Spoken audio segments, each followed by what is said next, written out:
Hello, Albuquerque. In those days, it was 41, so there was a lot of racism. I'm a Boeing 737 first officer. I did a lot of research and I recommend everyone do the same. And now suddenly you're addicted, literally to heroin. Where were you born? I was born in Cambridge, England. Both my parents were drug addicts.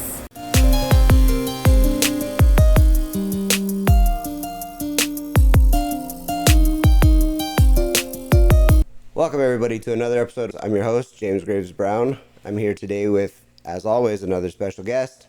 Today's guest has a very interesting name. He's named after one of America's biggest financial institutions and one of America's army bases that chose to poison its soldiers with the water. Chase LeJeune. Welcome to the show. Oh, thank you. So Chase and I know each other because he's good friends. He's also my coworker. I call him an IT guy, but tell me what you really do. So I work on SCADA control systems to make sure that operators such as yourself can operate the plants efficiently and effectively. SCADA control systems. And how did you get into SCADA control systems? I started out working at the local utility here in New Mexico and kind of worked my way into it there. And then my boss from P&M moved up to where we work now and helped get me up there so I can start doing it up there. I primarily focus on the electric stuff up there, but every now and then I get to dabble in the other plants that we're responsible for, such as the one that you work in. Yeah, very cool, very cool. So the way we started interacting with each other was through nerdom, if you will. Yeah. Chase himself, and he will vouch for the fact that he is a nerd. Yep. Hardcore. Yep. Tell me a little bit about your nerd. Oh man, it's all over the place. Books, movies, TV, comics, video games, board games. It's kind of everywhere. Good man. Specifically, what's your number one? Well, for me, number one would probably be the TV show Supernatural. I've always been drawn to like werewolves and mythology and all that kind of stuff. So had no idea. Yeah, and then of course that lends into I guess the whole modern fantasy genre. Okay. So which kind of led to how we started talking to each other because it was a Halloween and you were dressed up as a Hufflepuff from Harry Potter. I wore all my Hufflepuff nerd gear, and this dude was like, "Hey, Hufflepuff." Yeah, you didn't know that I knew what you were, and I was like, "Yeah, man, that's some cool ass shit." You're also a Hufflepuff, correct? Yeah, actually part of the Hufflepuff family, if you will. That's what's up. Official Pottermore and everything. Yeah, heck yeah. It's kind of funny because as I was taking the test, my sister didn't even believe me when it came up as Hufflepuff, and I was like, "Yeah, for sure." she thought I would have been a Gryffindor or some nonsensical thing like that. Now you also do a bunch of like cool nerdy like 3D print little figurines and all kinds of stuff for Dungeons and Dragons, right? Yeah, so I've been playing Dungeons and Dragons ever since I was like a teenager. I got introduced to all that stuff from my uncle and my aunt, who I actually still play with my aunt and some of her friends that play nowadays on various tabletop role-playing games, and so it's kind of just evolved from there. Board games, tabletop war games, the whole lot. I still play Magic the Gathering.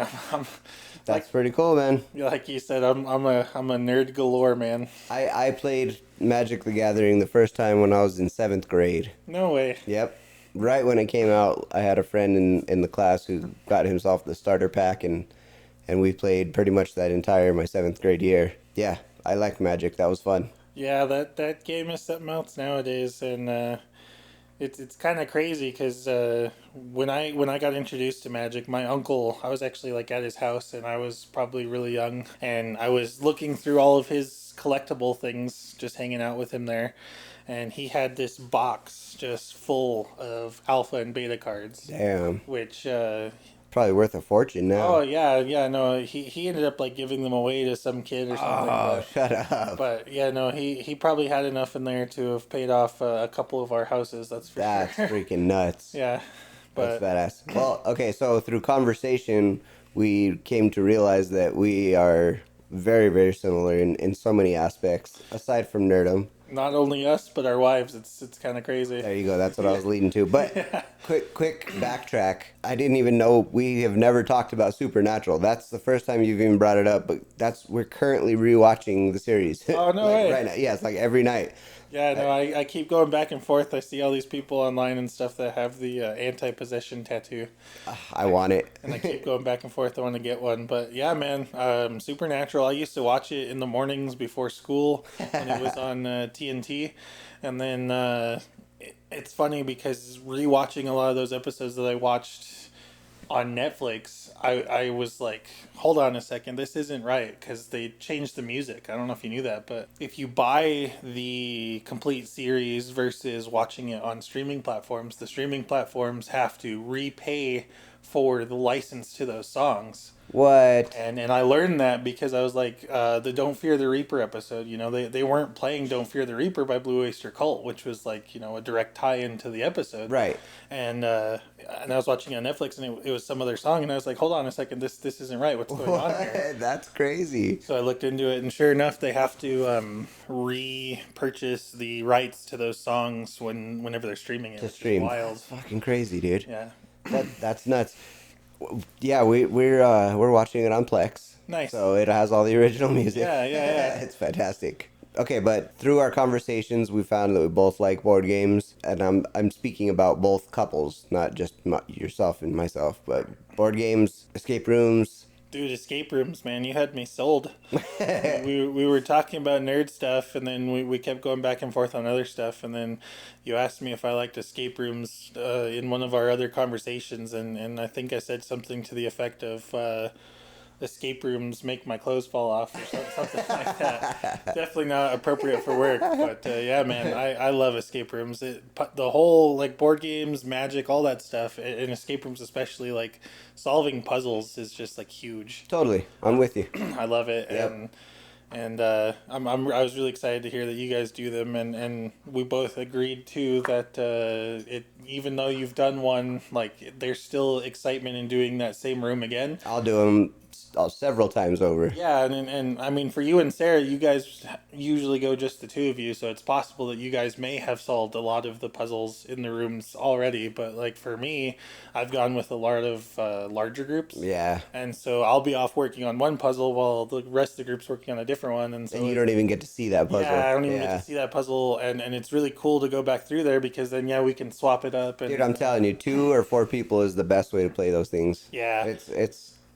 I know that they like encourage more people in the rooms, but it's too much chaos. You miss too much, and it's not as fun. Yeah, the only room that I've done, I mean, that I think, and I know we've had this conversation, but the only room I've done that I think may benefit from having more is Nefertari's Tomb from the Oh yeah, because that one's huge though. That one has so many puzzles going on, and if you want to get into the bonus room and all that stuff. So, yeah, and for the listener out there, Sarah and I have done it. Sarah's done it 3 times, I think, twice or 3 times, but she and I did it once where we rented it for 2 hours consecutively, so we were able to get through the whole puzzle. But yeah, we needed damn near the entire 2 hours, and we only had maybe 10 minutes at the end in the bonus room, so it's a huge puzzle. So yeah, definitely shout out to New Mexico Escape Room. It's one of the first ones that I've done, and it kind of we have a lot of cool escape rooms here in Albuquerque, so I'm psyched about that. The next order of business was the wives and the Taylor Swift. They're hardcore Swifties. Oh yeah. Now I know everybody's on the fence about Taylor. You either love her or you hate her. I personally think she's great. She's a talented fucking person, and she can run economies, and it's abundantly clear that she has. But yeah, our wives are both Swifties, and as a matter of fact, you guys have a trip coming up December. Yeah. It's kind of funny because my wife was originally okay with just watching the movie that she did, and then as soon as we saw the movie, it was all of a sudden, well, how much are tickets to the shows? Yeah. And so thankfully we were lucky enough to score some tickets to the Vancouver show. So we're gonna be going out to that one. But not only that, but our wives have a birthday. I think Sarah's is on the 26th, and then Paula's is on the 27th. Yeah, and then mine is on the 12th of the same month. Yeah, so just all the similarities, man. All of the similarities, and then not to mention the Harry Potter stuff. Now your wife isn't such a big Harry Potter person. It's funny because I read the books when I was growing up because, they were first coming out and everything like that. But she actually owned a collection of all the books, and she had gone and read through all of them, but she hadn't seen any of the movies. And so after we started dating, I started, nagging her, I guess, to watch the movies. And so eventually she got around one Christmas, I think we got around to watching all of them. That's awesome. And now, even though that we own all of them on DVD, we make it a point to watch all of them every December, either through like ABC Family or our own collection or Heck whatever. yeah. And it's just kind of funny to me, like I say, because she was a very avid reader, but she never like wanted to watch the movies, and then finally we got around to doing that. And yeah, man, it's a great series. Obviously, the author, people will have their opinion of her. Personally, I don't really care for her. Well, but we're also all people, and I don't know. People have. My opinion is people are getting more and more sensitive and being nitpicky about what other people say. I kind of just say mind your own fucking business. Well, and this is kind of something that's been happening regardless of the whole cancel culture, right? Like on either sides of the fence, it's the loudest voice that gets heard. Oh, totally. And I mean, the same thing can be said about like things like Chick-fil-A and stuff like that. Like I have, not that this makes it right or justifies it or anything, but I have plenty of gay friends who love Chick-fil-A, and it's just like, whatever they do to good chicken. I don't support where they spend their money, but sure, we'll eat their food. And as far as Harry Potter, like, the escapism that book provided for so many people before the author came out as anti-trans and all that stuff, it's just you can't really take that away, and it's kind of unfair too to hate on people. At least I think so. No, I agree. To hate on or disrespect people who still like the Harry Potter world just because of that, because they're not linking their memory to the anti-trans or all that stuff. They're linking their memory to that escapism that they felt as a child, and that agree, magical wonderment. 100%. Which again is why, going back to a previous little conversation, that's why I love shows like Supernatural and the modern fantasy stuff, because it just provides that same level of escapism. I just got to be careful watching them with the wife, because she does this thing where she will ask questions about the show, which I don't mind. Like, I'm definitely more of a like mythology and fantasy buff than she is. But when we're both watching the show together and it's the first time that we're watching it, it's kind of hard for me to address those questions that she asks, like, oh, who is that? What are they? And stuff like that. Yeah. But no, I get love that. her all the same. And going back to the whole Harry, what do you call it? What's her name? Harry Potter. Yeah, the author. Yeah. What the hell's her name?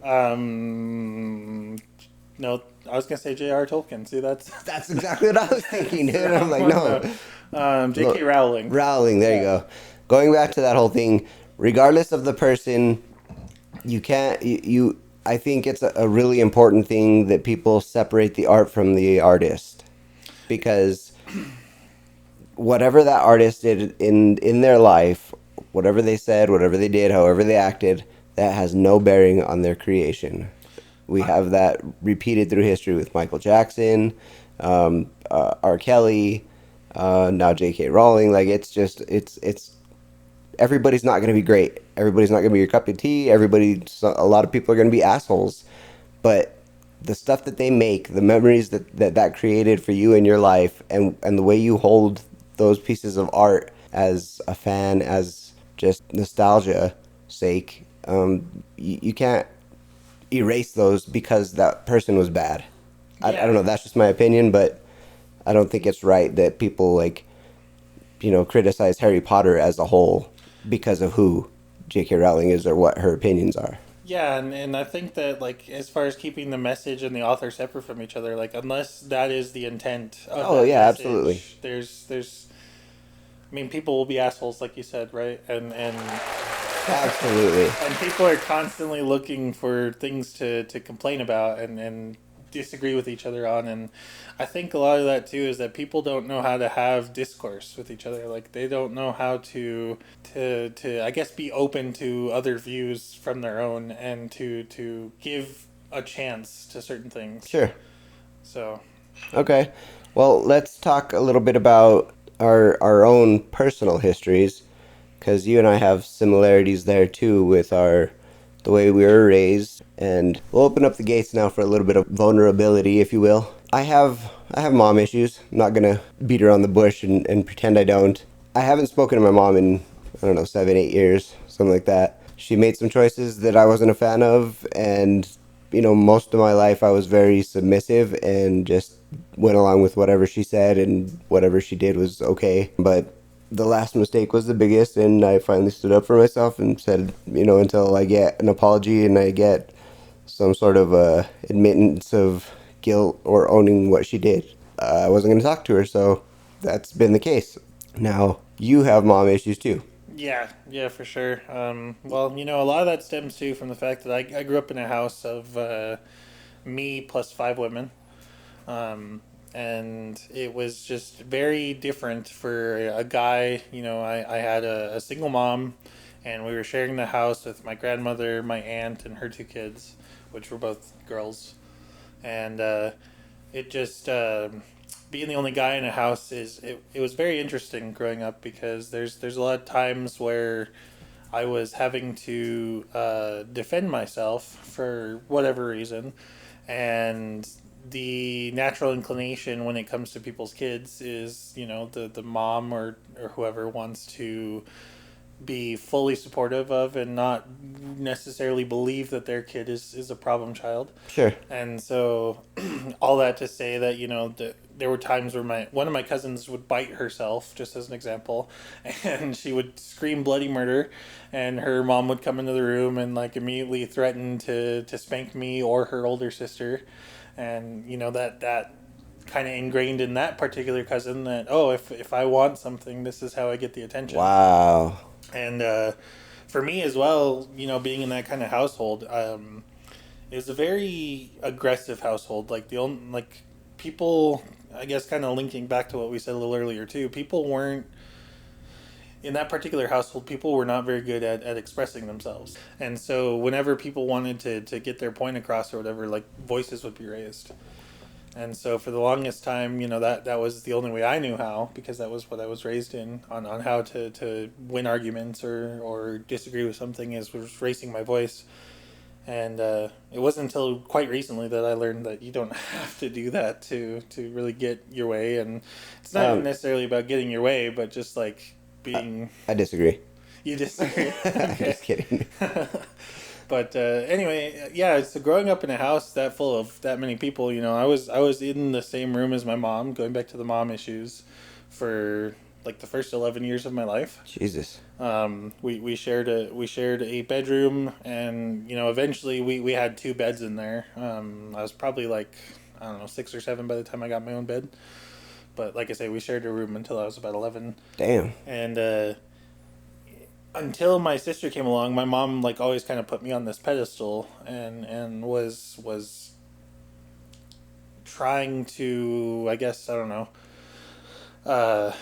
Well, going back to my mom would not believe that like I was the child that did anything wrong or stuff like that. And so there was a lot of times growing up where my cousins and my aunt would kind of like use that as a weapon against me. Like there'd be several phrases of like, oh, well, he's a perfect child, he can do no wrong. Oh, God. Thrown around. And so that wasn't really conducive to growing up. But really, my mom issues didn't really start until my sister was born. And then when my sister was born, my mom kind of put her on like a pedestal. And so it was like, oh, anything for my sister. But like she needed school clothing, anything like that. Like I would have to go to Savers to get that stuff, but then my sister would be at Walmart or wherever getting brand new shoes, brand new clothes, all that stuff. real quick, was the pedestal placement, was that because your mom wanted a girl forever, or what was the catalyst for that? That's a good question. I'm not sure if that's the actual. I'm not sure what the reasoning behind that was. That could very well be it. But, Interesting. But yeah, it was kind of like I was her star child, if you will, and then because I was her only child, and then I kind of got put to the wayside a little bit, like I say. And then my mom, like, she would date people throughout when I was growing up and stuff like that. But then her even her boyfriends kind of like did the same thing, where like my sister was like their favorite. And Well, that's I don't know what it's called, but it's very easy for those people to see this, as a newcomer, see the hierarchy that's already been established and be like, okay, well, that's the way it is, so that's the way I'm going to respond to this situation. Yeah. And also, I feel like in a relationship, from that aspect, if your mom was to see these people treating you any better than your sister, then that's gonna cause problems in the relationship. You know, she's gonna be like, no, this is not the way shit works around here. What are you doing? Yeah, and to that point, it was even to the point where like some of these guys would actually treat me like dirt a little, like, and it was weird too because like there's this one particular boyfriend that she had that he had his own son, and his son had drug issues and everything like that. And of course, being the parent of his son, he was doing everything he could to try and do better for his son or get his son to do better. Okay. But there were times where his son would do or say something, and I would kind of catch the brunt of the upsetness. Wow. And it was just really frustrating, and you know, it was, I guess in a sense I kind of experienced firsthand what like my cousins may have experienced, because it seemed like my sister could do no wrong, but I was no matter what I did, even if I like volunteered to do the dishes on my own or something like that, it was like, well, you didn't wash them right or something like that. Oh, Jesus. And Well, and real quick, going back to you grew up in the house with so many people. Who all was living there, and why was that the living situation? yeah, so my mom, my aunt, her two daughters, my grandmother, and I was the kind of the original living situation. And a lot of that had to do with the fact that my grandmother was kind of still taking care of her kids. Okay. She worked all the way until she was like into her, I don't know, 60s, 70s or something like that.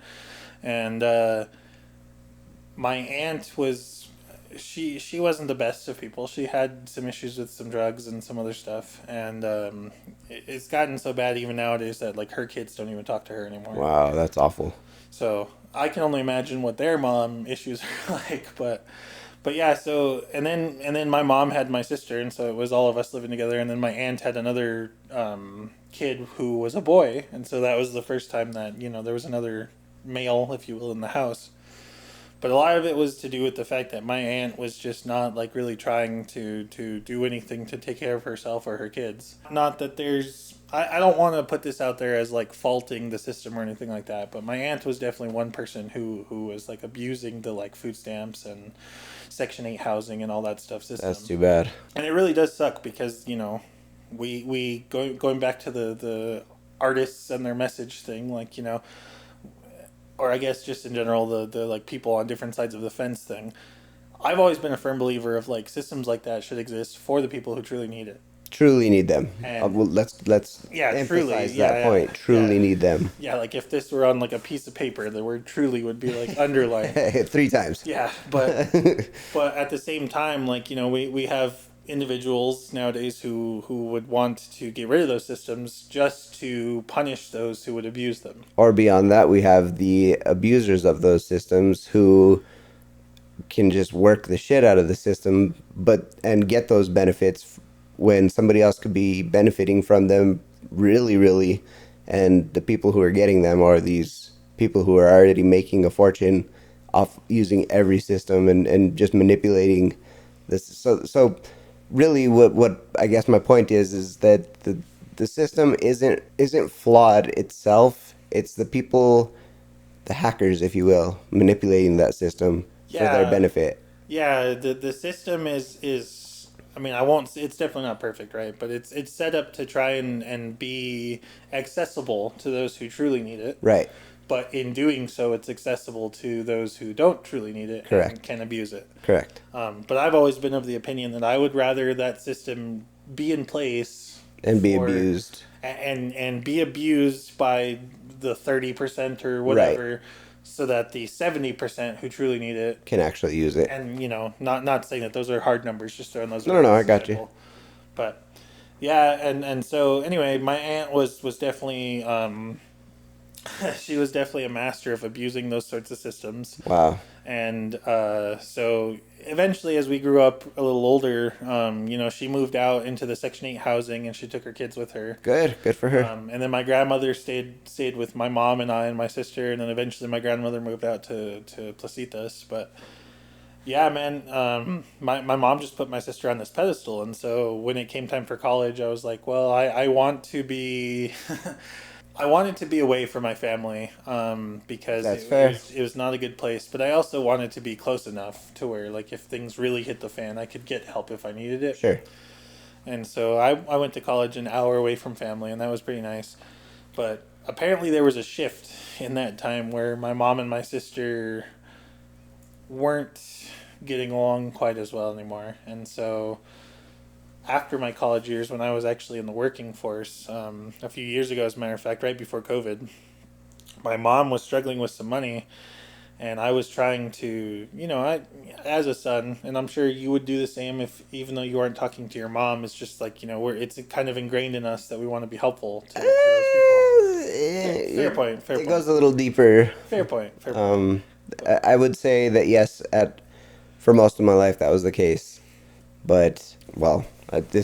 We're talking about your mom right now, so let's no worries. Let's not stray too far from that. But all that to say that, like, I tried to help my mom when she was struggling with rent money or whatever, like that.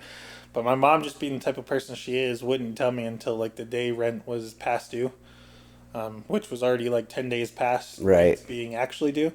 And so she put me in a bind several times because of that, because she needed the money. And eventually she was getting kicked out. And so we had to bring her and my sister into our house. And that was a stressful environment too, because, and I'm sure you can relate to this fact, but like mothers and not stepdaughters, mothers and daughters-in-law, thank you. They go like one of two ways. They're either like best friends or they're like worst enemies, but I'll tolerate you. So, okay, real quick, not to interrupt you, but going back to what you were saying, yes, if my mom and stepdad I love them still. The fact that we don't talk because of my mom's, what she did, that doesn't change the fact that I still love my mom, and my stepdad's a great guy too. So, worst comes to worst, we would help them. And Sarah and I have even had the discussion because a few years back there was a major fire where they were living, and they were on the brink of getting evacuated and potentially losing their house. So we agreed that we would bring them and their animals in and make it work just to help. So, so I don't look like a complete piece of shit. I would help my mom, worst case scenario, but it's not something that I would jump out of my skin to do. I wouldn't be like, yeah, let's, there would be some serious sit downs and whatnot to establish rules and hierarchies and whatnot. So, well, let's be fair. Like, nobody's trying to paint you as a piece of shit. You have no. But I would also feel bad. You have your reasonings though, and I was kind of getting to that point too. Like, when I was growing up, my sister was on a pedestal, like I mentioned before. But whenever my mom got evicted, it was, at that time I was truly starting to see kind of how abusive my mom was to my sister. And real quick, verbally or physically or what? So my mom was never physically abusive to us. She was always like verbally and mentally abusive to us. Sure, okay. And it got so bad, actually, even when I was in college still, because I went to college in Socorro, an hour away from Albuquerque. Mm-hmm. And there was one time where my mom and my sister had gotten into an argument, and my sister was old enough that she was able to kind of just get out of the house for the day or whatever. Mm-hmm. But my mom had called me up to try and discuss the argument that they had. And my sister was texting me at the same time, so I was getting, bombarded. Both sides of it. Yeah. But then, being the kind of guy I am, I was trying to help my mom kind of understand where my sister was coming from without like just saying, "Oh, well, you're dumb and you blah blah blah blah," So, but she took that the wrong way because she was already upset with my sister, and my mom has always been the type of person that like it's her way or the highway. I can relate 100%. And so she threatened to kill herself over the phone. Jesus. And so I, being in Socorro and my sister being away from the house, I did what any I feel a responsible adult would do. And I called the local Albuquerque police. And you swatted her. And I swatted her. No. But I had them go do a checkup on her, which Yeah. again she berated me for doing that even, and it's like, look, you just threatened to kill yourself, and I'm just Yeah. trying to do right by you. But so anyway, yeah, she's always kind of done that sort of thing of like whenever she would disagree with something, and you just aren't seeing her point, or you're trying to prove her wrong or something, it escalated to that level of like, well, you guys just hate me or something like that. So physically abusive, no, but definitely mentally and verbally abusive a lot. And so similarly to what you were just discussing with helping your mom from the fire, when my mom got evicted, we brought her and my sister into our house. God, that's rough. It was pretty rough. And we brought them into our house. It was so bad that we literally had to throw so they had to throw all of their stuff into bags, trash bags, and then we had to fit of their trash bags what we could into the vehicles we had to get them out of there. That's how quick the eviction needed to happen. It was kind of crazy. And I just recently got rid of a lot of that stuff that had been sitting in my garage for the longest time. But good job. Yeah. But the understanding with my mom coming in was that we were going to allow her to stay with us for a year to try and get back on her feet. Sure. And then my sister was trying to go to college at the time.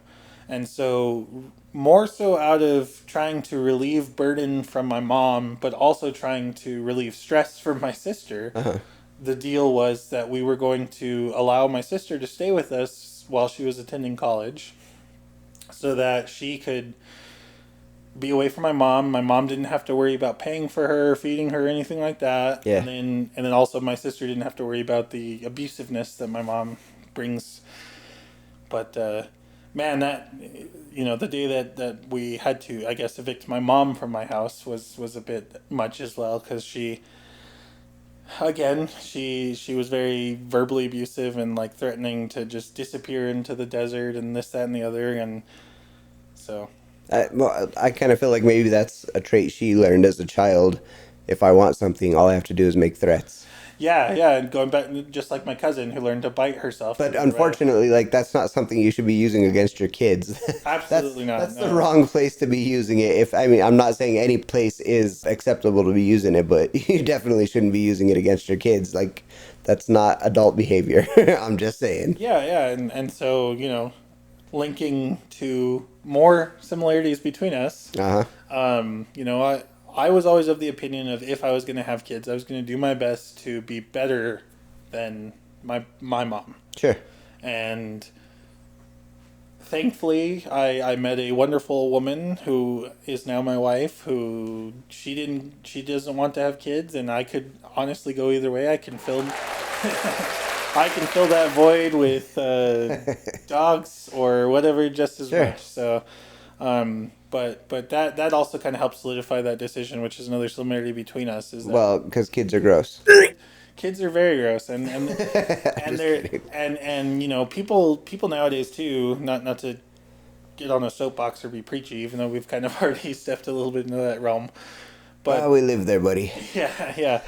But the world nowadays, people are struggling so hard to just afford to live. Oh, people are struggling to exist. Yeah. For that matter. I'm not to interrupt, but I want to touch on this real quick. Yeah.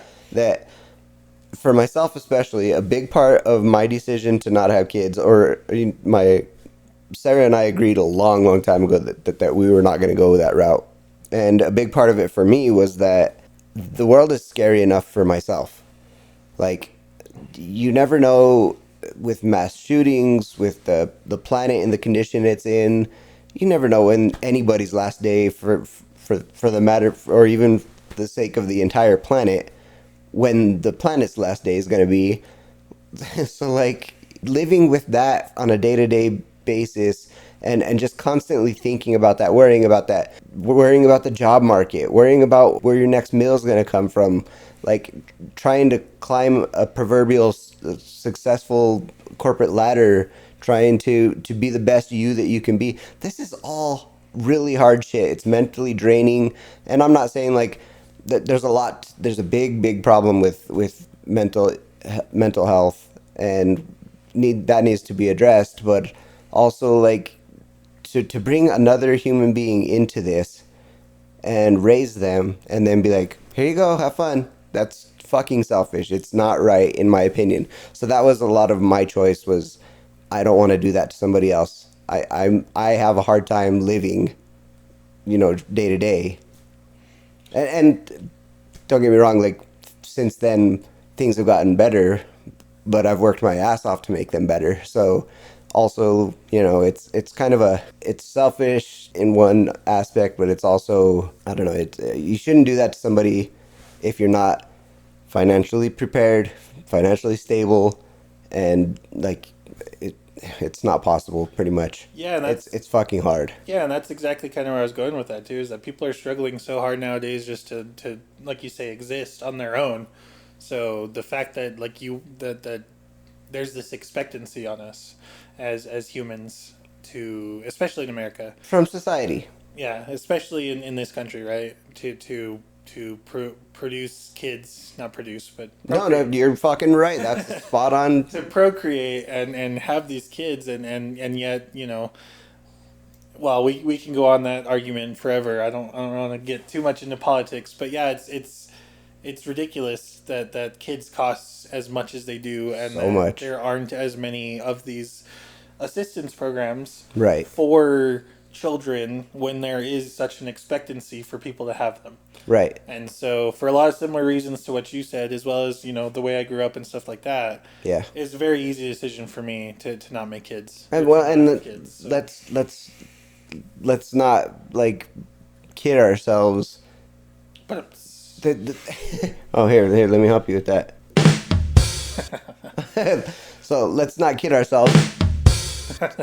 The government, okay, again, in the political realm or whatever, the government wants you to have these kids. Nobody's going to help you with those kids. And let's not rule out the fact that 90% of the kids that are born are unexpected. yeah, People don't plan for children anymore the way they used to. But society says this is what you need to do. You need to get a house with the white picket fence, and then you need to have 2.5 kids. How the fuck do you have 0.5 kids, by the way? And then, everything will be fine. Okay, but they don't tell you how you're supposed to get the money to get all that, or how soon you're supposed to get all your money together, and how you're supposed to be prepared for this, and how you're supposed to send these kids to college and pay for all of this stuff, and how you're supposed to have that white picket fence, and where you're going to get this job, and none of that is provided for you. Like, the school system doesn't teach you real life shit. They just say, hey, learn some math, learn some English, and get out there and fucking best of luck. And all of that in combination creates a situation where mothers are, I hate to say it, but killing their kids, literally. People are abandoning their kids. Kids are raised malnourished. People get homeless, and their kids get put into a system where they're just going to get screwed. Like, it's not a selfish thing that we chose not to have kids for us. A lot of it was, yes, those selfish reasons. I like my toys, I like my money, we want to travel and see the world. A lot of that goes out the window when kids come into the picture. So yes, that was also part of our choice, but also, like, the other big portion of that was how shitty it is to have kids nowadays without planning it and without being financially stable, which, again, that's 90% of the kids that are born. yeah, and just real quick too. I mean, like you had mentioned that there's a lot of kids are unexpected, Mm-hmm. and I think again, borderline politics. A lot of that too has to do with the fact that we're so against as a society teaching like safe sex practices and providing things like condoms or birth control of any form, really, Right. as like assistance programs. And That's things all like that. taboo. We don't talk about that. Right. But yeah, man. When exactly did you guys decide? Like, how soon into your relationship did you guys make that decision? So I mean, I guess pat on my shoulder, right? Like, relationships for me have always been kind of like, is this the person I want to be with forever? Of course. And so, I'll be honest, I've scared a lot of my first girlfriends away because I've tried to be like real serious about it at the start, and not everybody, especially when you're younger, has that mentality. Sure. And especially not a lot of guys. Yeah. I mean, we're firsthand we're the goofballs, and Absolutely. it's been scientifically proven that women are more mature for their age than men are. Of course. So, which I guess is kind of silly to me that I scared a lot of them away, but that's besides the point.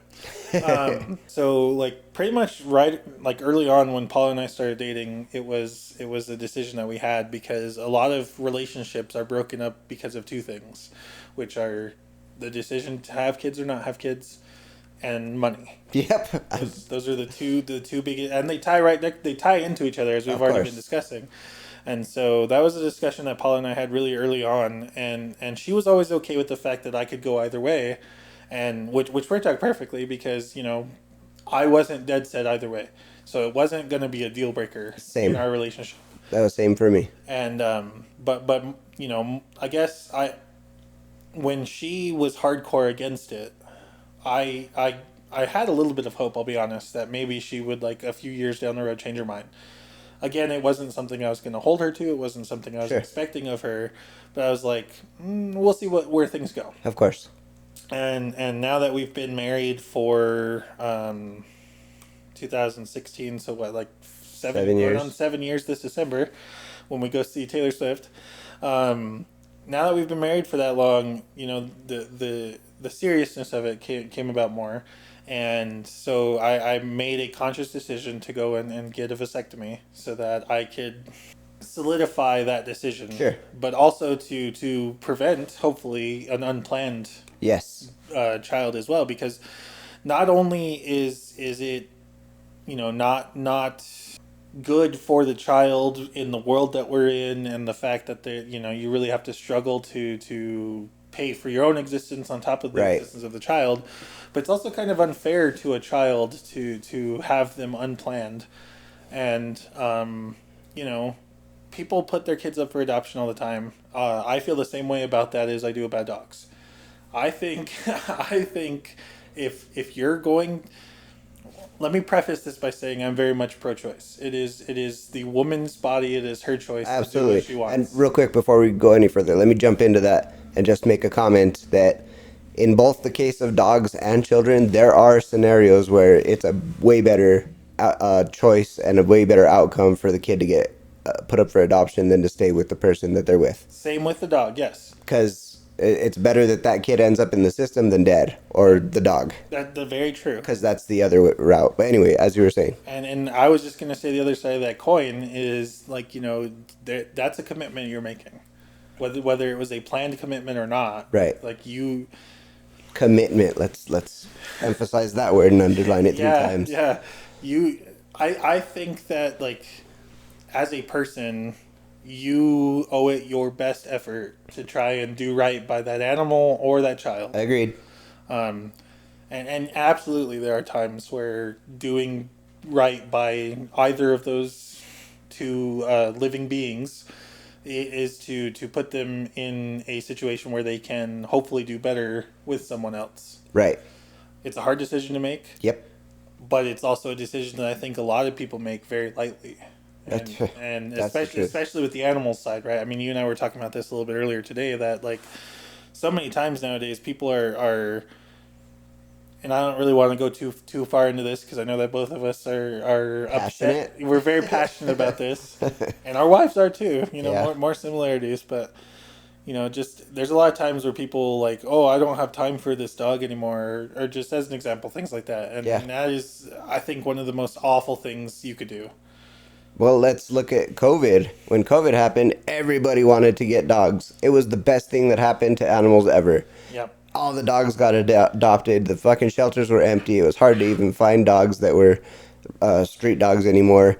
And then, 6 months into COVID, or actually when it started to lighten up and everybody started getting back outdoors, everybody's like, oh, well, I got this fucking dog. Now what do I do with it? Now it's the worst thing, yeah. Now the animal shelters are... It's very, very sad. They're overrun, and it sucks. It does. I'm constantly joking / serious with my wife that, we're going to go get another one. But yeah, I feel you. I've got a pack, and I don't mind it growing. Yeah. I will say to all of that, Sarah has always been the stronger opinion that she didn't want kids, and this was since we first got together. There was a time there where we were toying with the idea, but that eventually just kind of faded away, and we decided, especially with the job market back then, that it wasn't a good idea. So, I'm glad that we went the route that we did, and I made the conscious decision myself, like you did, to get the vasectomy just to avoid any trouble in the future or any possibility of that happening. But I kind of did it more because of the whole Roe versus Wade overturning, as a statement that, okay, it's not a woman's choice, but I can make that choice for myself. Yeah, it's How kinda fair is wild. that? Like, and I had no problem. I was scheduled a vasectomy and I was done with it in a couple weeks. It was the whole process. Yeah, that was pretty wild to me when I talked to my primary doctor about it, and within like an hour after my appointment, I was scheduled for the next Same. Friday. Same.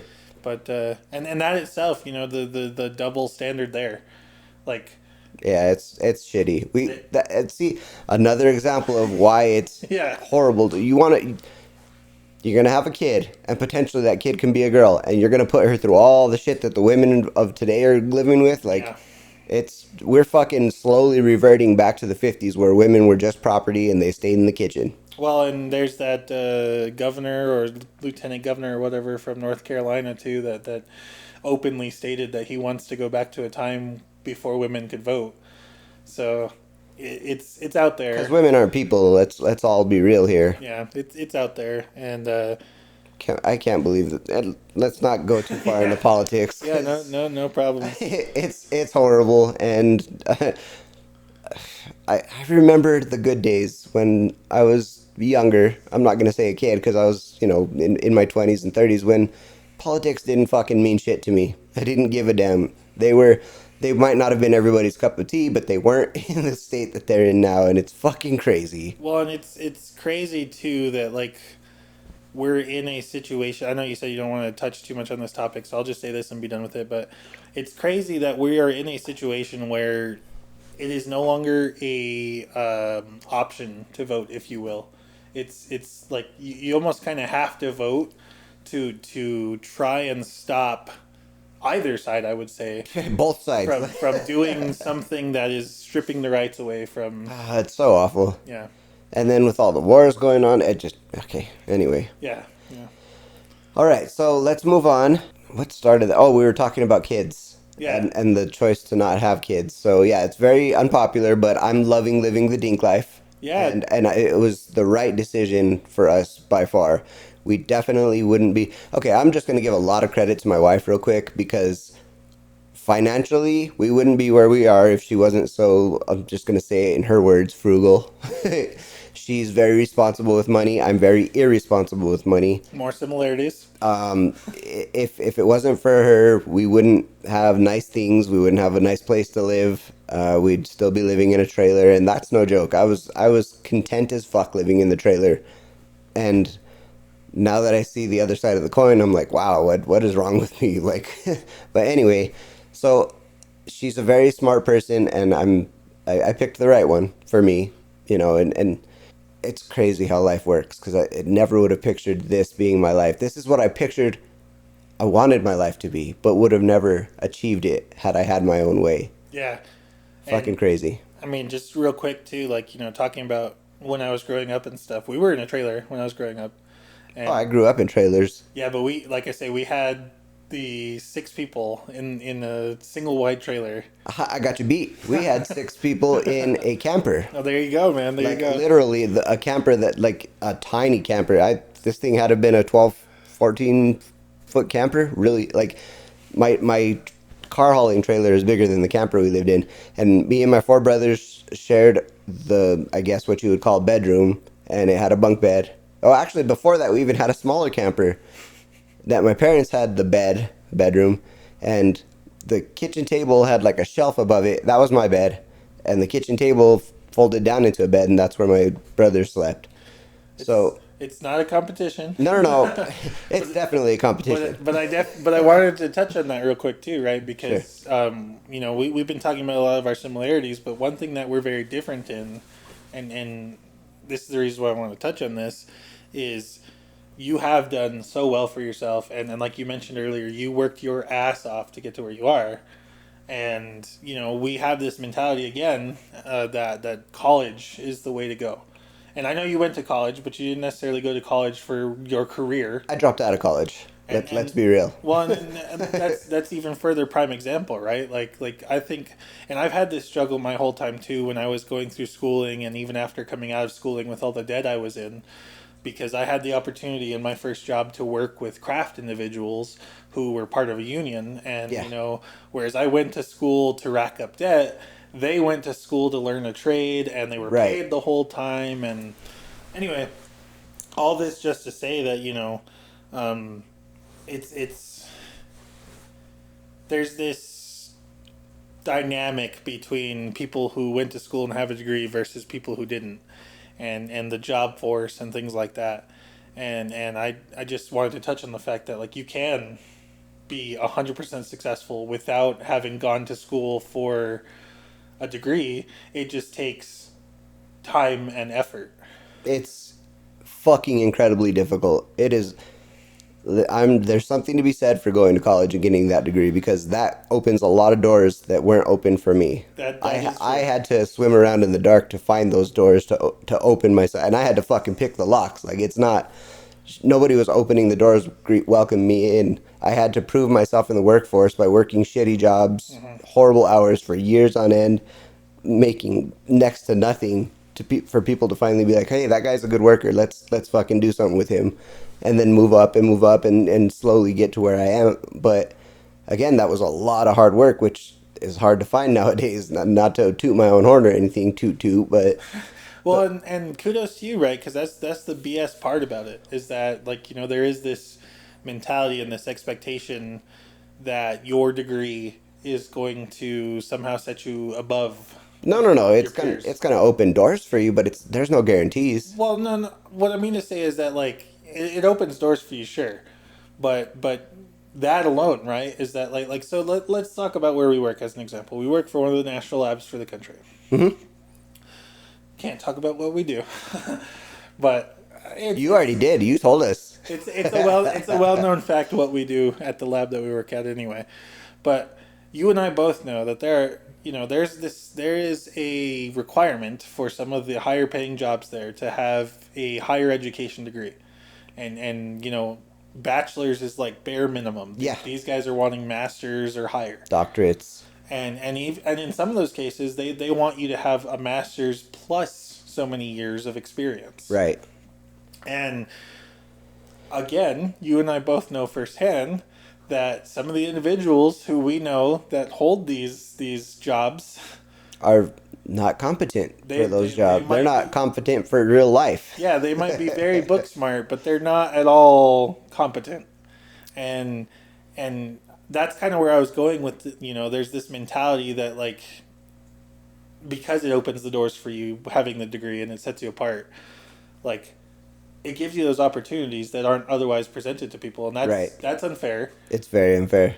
And so again, kudos to you, man. Thank you. I'll take the compliment, but also like looking back on it, had I had the knowing what I know now, I would have continued with my college education.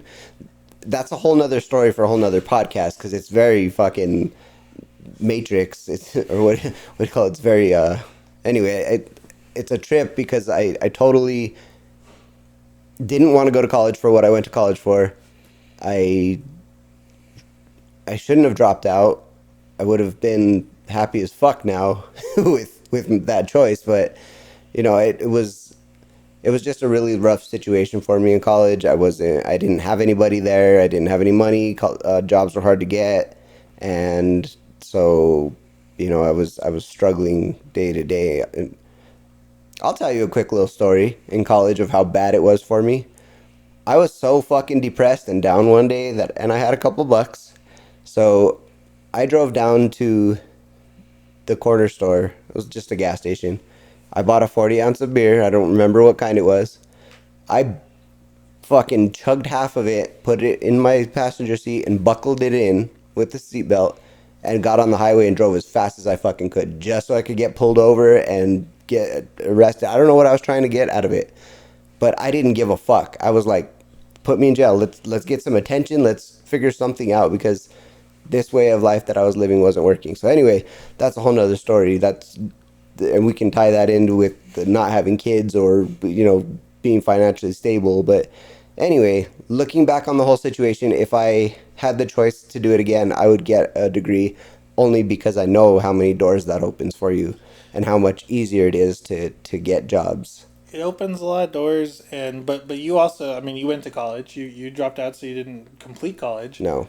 But that environment is so, like, we were competing against each other in my very first class. Like, the very first programming class that I sat in, the professor on the very first day told us to look to our right, look to our left, and not make friends with those people. Wow. Because they would most likely not be sitting there at the end of the class. Wow. And so it's just wild, because, you know, you go through college and you're told that you're gonna do something with your life and you're gonna be somebody, and sure, the opportunities are there. Yeah. But again, I was just starting this little conversation by saying, you know, you are proof positive that is not the only route. Oh, thank you. And I'll take that, and you're absolutely spot on that. And it's so weird that you brought that up, because I was just having a conversation with Sarah's doctors the other day, and the doctor was telling me college is bullshit.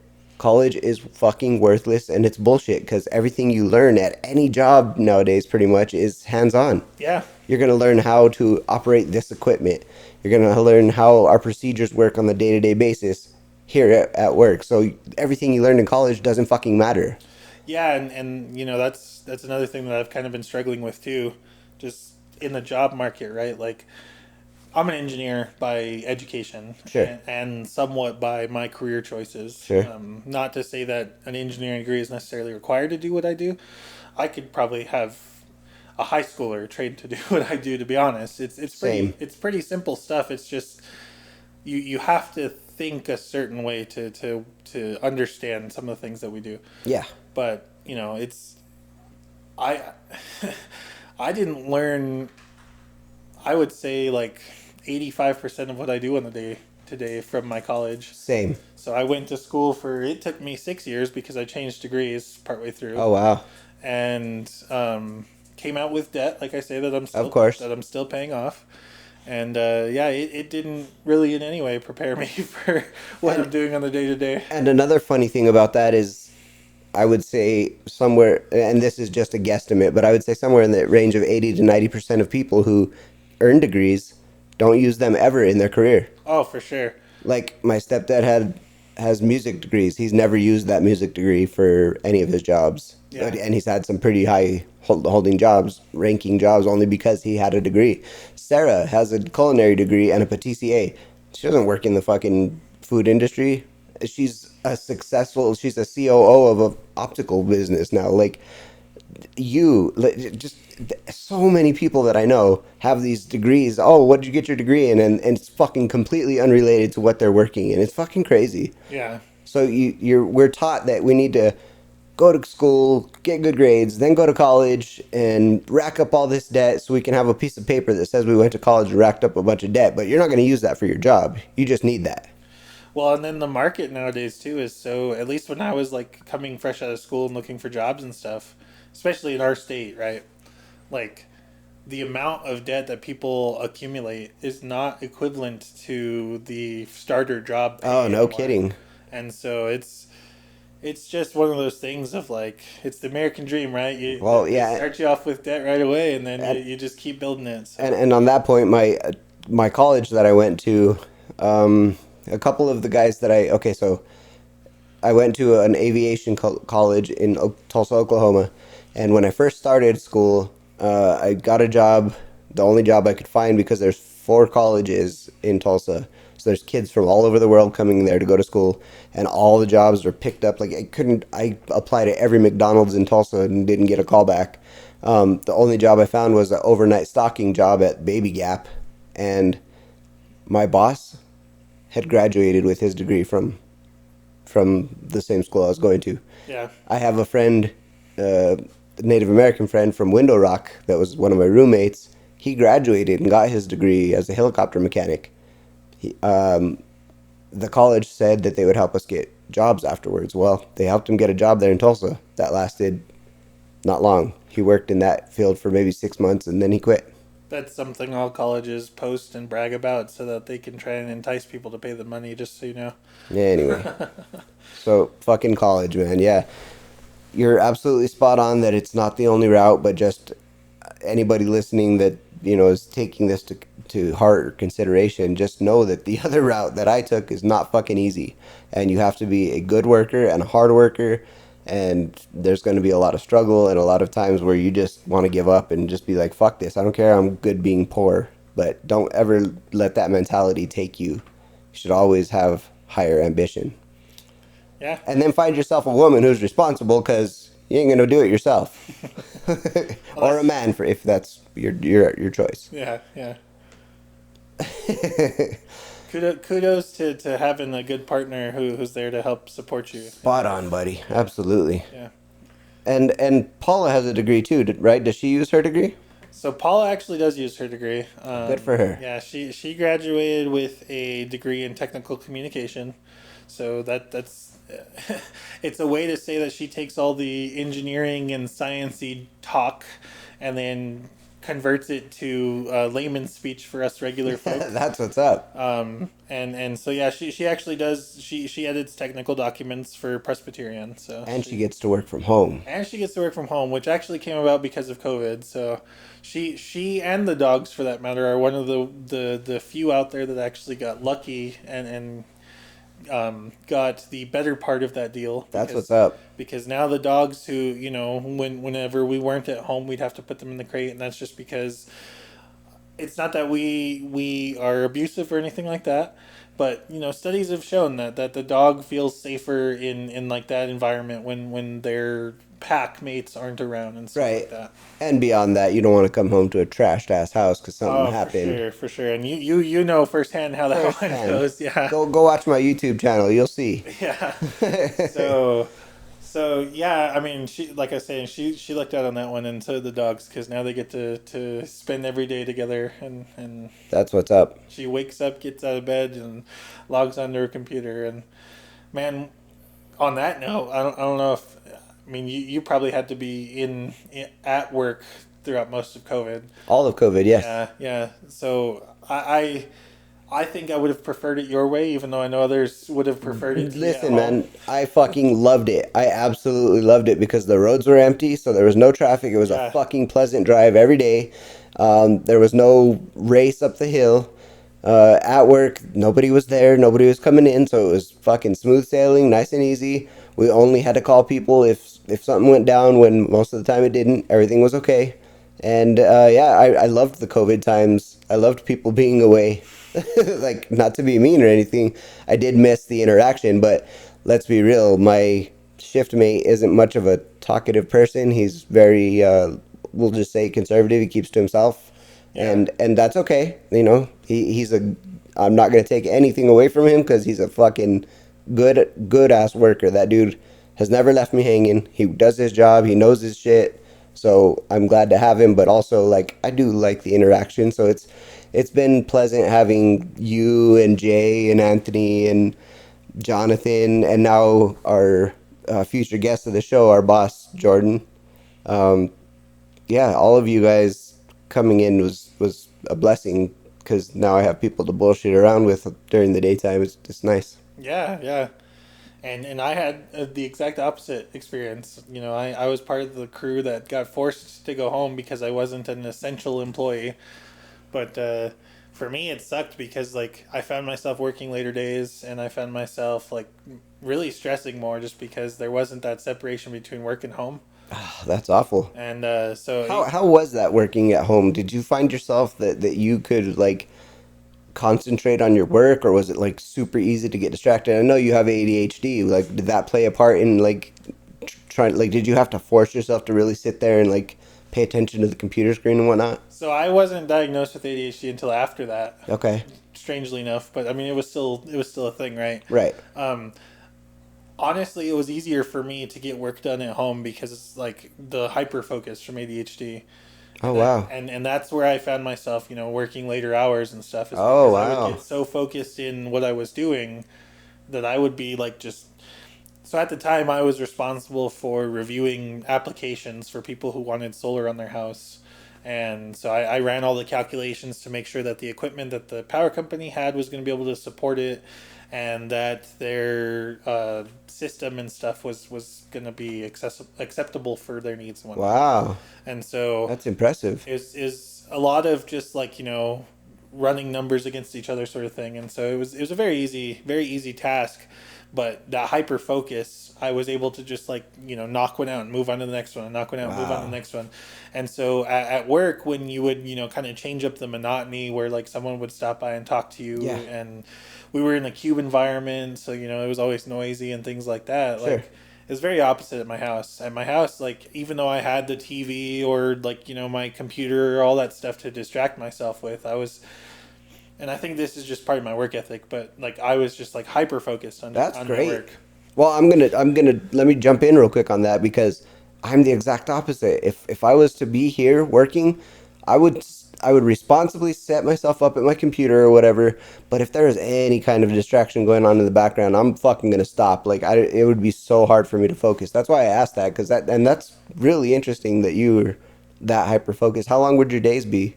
Oh man, so I went from working 8-hour days when I was in the office, and I guess we'll be honest, right? They were probably closer to like 6.5-hour days with the water talk and everything else Sure. going on. But I'd find myself logging in at like 7 in the morning and then not getting off my computer until like 6:37 at night. Damn. And nobody was forcing me to do it, nothing like that. It was just I didn't find myself watching the clock as hard trying to get home, because I was already home. Right. And so which was also another issue, right? Because I had access to all of my snacks and everything. I hear you. And so I gained a lot of weight during that time too, because I was just everything was so accessible. I could just get up, grab what I needed, then get right back to my computer. Now, were you salary, or were you being compensated for all that time? No, so I've been salary my entire That's time. awful, dude. There was one job I worked, which we can get into that story too. There was one job I worked where I was salary, but I got hourly after my 40 hours or whatever for the week. It was kind of weird the way they had it set up, but outside of that one job, I've always been salary. So after the 8 hours, or now the 9 hours, because I work 9-hour days and have every other Friday off. Right. Just the amount of money I make per hour starts going down and down and down. But so yeah, that one job, man, there was 1 week. So that job, I left the company I'd been working at because it was this was the year before COVID, and at the time there was a senior engineer in the group that I was working with at the power company, and she was like on a power trip. Like we had just lost our previous senior engineer, who I was actually brought on to replace. That in itself is kind of a weird story, because a lot of these companies do that, to be honest. And ADHD, I'll go off on a tangent on that, so I'll try to steer back real quick. But a lot of these companies, instead of hiring from the bottom and then promoting up, they try to hire at the top. And so I got hired on to replace this guy. He trained me. He's also the one that trained this other senior engineer, but she was on some type of power trip, and so we brought on another person, and it was my responsibility to make sure that he was trained up. And then the two of us were doing all of the grunt work. Like we weren't really having any chance to do some of the more challenging work, because she wanted it all for herself. And there was a time where I was actually called out into the field to help her on a problem that she was having. And it was a problem that I had just been through with the senior engineer who trained the two of us the week before. And she told me on site, well, what does an engineer 1 know compared to an engineer 3? And like I said, she was on some sort of power trip. So I was finally fed up, and I had an opportunity to leave for another company.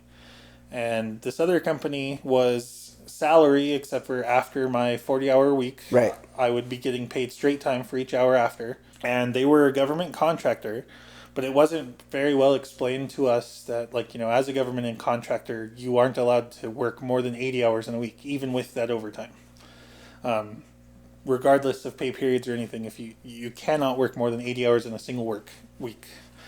So this company was kind of like, they weren't new in the game, but they were still kind of trying to build up their repertoire and get their customers and everything like that. And so they were kind of like chomping at the bit, getting jobs everywhere. And so we had 3 people on my team, and we were all responsible for the electrical lighting inside of buildings and doing the design for all of that. And our sister company, who we were also working with, had something like 30 civil people.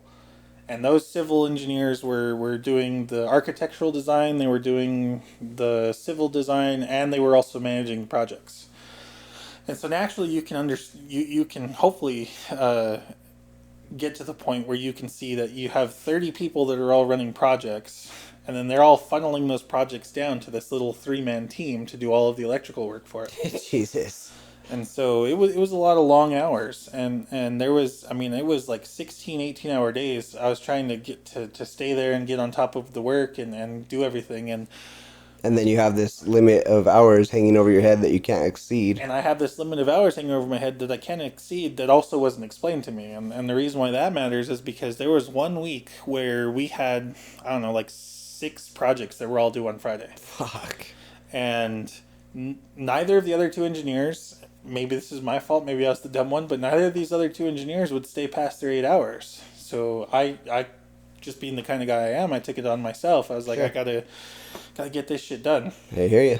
And so I ended up putting in 116 hours in that one week. And the following Monday, we were only like 16 people in our little office. And then, like I say, our sister company that we were working with had a crap ton of people. So the following Monday, they called all 16 of us into the conference room to have a meeting with all of us, where they made an example out of me and one other person who had worked over the 80 hours and were berating us, basically saying that, you know, well, we can't have you doing this. And like, instead of saying, hey, thank you for putting in all that effort. Yeah. You know, really saved our asses, and we appreciate it. You saved our asses, we appreciate it, but we can't have you doing that. Yeah. It was more the, like, you fucked up. And you need to fix this shit. And so it was, like I say, in front of everybody in the office, it was a thou shalt not do this again. Yep. Do as I say, not as I do. Do as I say, not as I do. And so later that day, you know, it was like I'd already put 7 hours in that day, and it was the same day that we had that meeting, and 116 hours the previous week. So I thought to myself, I was like, okay, well, I'm salary. The whole point of being salary, at least every other company that I'd worked at, including now, is that, like, if you leave a little early on one day, you make up for it by working a little later the next day, or whatever. Like, it all comes out of the wash, if you will. So it was 7 hours in. It was an hour before the end of the day, and there was no meetings on my calendar or anything like that. So we were like, me and my coworkers were like, well, let's go down the road. Let's grab a beer at the Alien Brewery, which was right down the road. Right. And no sooner than we get there and sit down, my boss is blowing up my phone. So I answer the phone, and he's like, where are you? We're having a meeting right now, and I need you to talk to this customer. Like I mentioned, there was no meetings on my calendar before I left. So I was like, okay, no problem. I'm right down the road. I'll be right there. I get in the car, drive back up, have the meeting with the customer. Everything's going smoothly, no problem. My boss tells me thank you, and then I leave for the day. Go back to the bar, and again, no sooner than I sit down. Now, mind you, this is only like a 10-minute drive to this bar. Probably not even that long. Probably 5 minutes or something like that. So no sooner than I get to the bar, the boss sends an email to the entire team with this like very like passive aggressive wording that says that our work hours are from, 8 to 5 or something to that effect. And if you're going to have to work outside of these times, we need to set up special accommodations for you. And it really rubbed me the wrong way. And I sat there and I was like, he could have had that conversation with me before I left the second time. Right. Instead of sending out this passive aggressive email to the entire team. And so, not my proudest moment, but I made the decision then and there that I was not going to work for this company anymore. Good. And because the hours had been so ridiculous as it was, I'd already been trying to get back to my old company. I had issues there too, but I was trying to get out because the hours were just way more than I was anticipating, which may have been partially my fault, as I mentioned. But so the very next morning, I got in at 6 o'clock in the morning. I logged onto my computer, typed up my resignation letter, put my resignation letter and my badge on my boss's desk, and walked out. Well, at least you stood up for yourself. Yeah. And then I still remember that day very, very much because at 9 o'clock that day, my boss sends me a text message saying, "Where the hell are you?" Check your desk. To which I responded, "Yeah, you'll find my resignation letter on your desk." And I haven't heard a word from anybody from that company since then. So It's crazy because if I had my way, I would have never left my previous job building police cars. I loved doing the job. It was physically exhausting, but it was very fulfilling. I enjoyed the work. I loved what I did. But yeah, they could never match the pay. So I guess you got to kind of look out for what's best for you and your situation. And financially, 9 times out of 10, that's the main, that's the leading option is what's financially better. So that's how I ended up where I'm at. And that's how we ended up meeting. And it's good stuff. yeah. Well, on that note, it looks like we're just about out of time for this episode. But, we still have a lot to cover. So I'm sure I'm going to have you back on for another episode. Yeah. But thank you for taking the time out of your day to come here and enjoy me here on the podcast and be vulnerable, because we really appreciate that. I'm sure the listeners do too. Oh, and I got plenty more stories where those came from. Good. So thanks again for being here. Say bye or something? Bye or something. Later, buddy.